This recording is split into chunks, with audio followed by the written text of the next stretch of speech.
Comme vous le savez, la France s'est fixé des objectifs très ambitieux, vous l'avez dit, Monsieur le Président, en matière d'énergie renouvelable qui repose sur la mobilisation massive de toutes ces filières de production. La France vise ainsi à porter la part des énergies renouvelables dans la consommation finale brute d'énergie à 23% d'ici 2020 et 32% d'ici 2030. La stratégie énergétique telle que formulée dans la loi de transition énergétique de 2015 et déclinée dans la programmation pluriannuelle de l'énergie repose en réalité sur un double objectif climatique et énergétique. La France a l'ambition en effet de développer massivement la part des énergies renouvelables dans sa production et dans le même temps de réduire la part du nucléaire à 50% de son mix électrique d'ici 2025. La Cour souligne que ce dernier objectif n'est pas compatible avec l'augmentation prévue d'ici 2025 des capacités d'énergie renouvelable électrique, ce que le ministre en charge de l'énergie a d'ailleurs annoncé en novembre dernier. Malgré les efforts entrepris, la Cour constate, comme elle l'avait fait en 2013, le retard de la France par rapport aux objectifs fixés. On le voit clairement sur cette diapo qui est affichée. Toutes ces diapos sont extraites en fait de schémas figurant dans le rapport. La Cour note également que, faute d'une stratégie claire et de dispositifs stables et cohérents, le tissu industriel français a peu profité du développement des énergies renouvelables. Quelques constats à cet égard.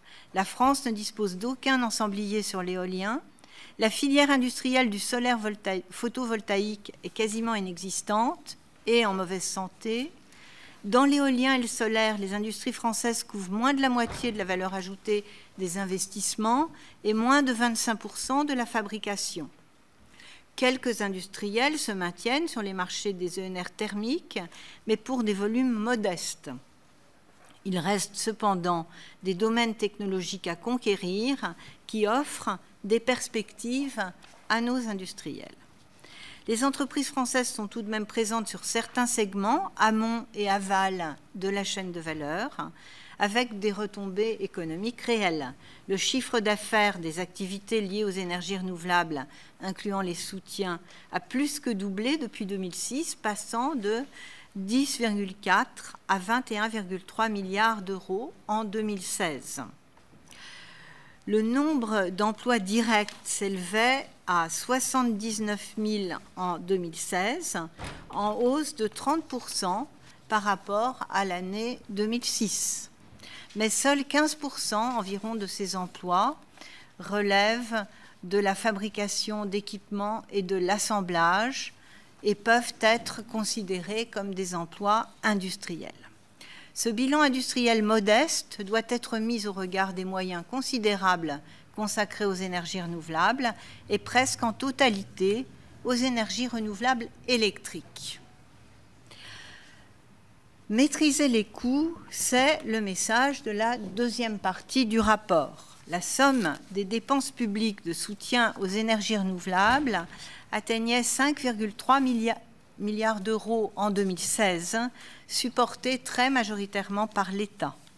Ce volume connaît une progression dynamique, en particulier pour les énergies renouvelables électriques. En tenant compte du rythme prévisible de développement des nouvelles installations d'énergie renouvelable électrique et d'injection de biogaz, les dépenses afférentes pourraient atteindre 7,8 milliards d'euros en 2023. Surtout, les décisions du passé pèsent fortement sur le budget de l'État. En effet, comme certains de nos voisins européens, l'État français a mis en place des tarifs d'achat en faveur des producteurs, l'engageant financièrement sur plusieurs décennies.